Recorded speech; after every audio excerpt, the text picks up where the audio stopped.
सुखस्य मूलम धर्मः, धर्मस्य मूलम अर्थः, अर्थस्य मूलम राज्यम्, राज्यस्य मूलम इंद्रियजयः, इंद्रियजयस्य मूलम विनयः, विनयस्य मूलम वृद्धोपसेवा। ईसा से 3 शताब्दी पूर्व तक्षशिला का एक आचार्य, जिसने दिखाया संसार को प्रगति और विकास का मार्ग, रचा एक शास्त्र, अर्थशास्त्र। कई ऋतुएं बदली, कई सदियां बदली, कई सभ्यताएं बदली, कई राजा बदले और ना जाने कितने साम्राज्य बदले, किंतु संसार बढ़ता रहा प्रगति पथ पर। अनेकों वर्षों की दास्ता से मुक्ति के बाद सन 1947 में 36 करोड़ लोगों के साथ हुआ नए भारत का जन्म। उद्देश्य था भारत को फिर से सोने की चिड़िया बनाने का, और उसके लिए लिया गया सहयोग उसी कौटिल्य के अर्थशास्त्र का।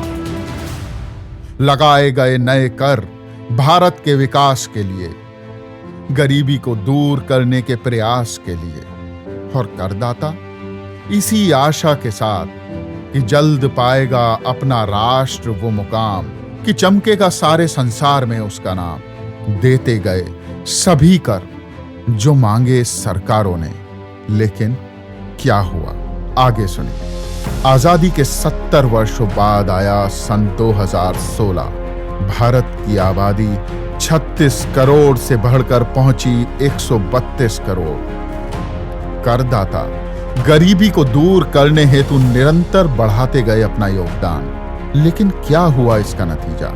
सन 1961 में भारत में गरीबी रेखा के नीचे जीने वाले लोग थे 19 करोड़ और सन 2011 में वे बढ़कर हो गए 36 करोड़। संयुक्त राष्ट्र के मापदंडों के अनुसार तो भारत में 50 करोड़ से भी अधिक लोग गरीबी की रेखा से नीचे जीवन जीते हैं। अब जरा आप ही सोचिए, क्या होगा सन 2050 में, जब भारत की आबादी होगी लगभग 200 करोड़। क्या आपको नहीं लगता कि अब तक की सरकारों ने करदाताओं के पैसों के साथ मजाक किया है? क्या अब तक के तरीकों से दूर हो पाई है गरीबी? नहीं। क्या आपको नहीं लगता कि बढ़ती जनसंख्या हमारे देश की प्रगति के लिए अभिशाप है?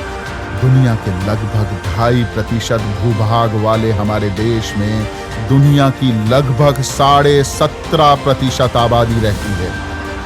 यही कारण है कि हमारे देश में मांगे अधिक हैं और पूर्ति कम है। बेरोजगार अधिक हैं लेकिन नौकरियां कम हैं।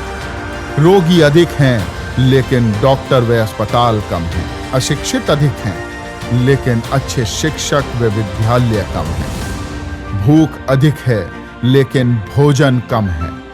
वाहन अधिक हैं लेकिन सड़कें कम हैं। प्रदूषण अधिक है लेकिन पेड़ कम हैं।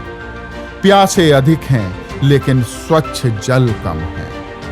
और ना जाने ऐसी कितनी चीजें हैं जिनकी मांगे अधिक हैं लेकिन पूर्ति कम है।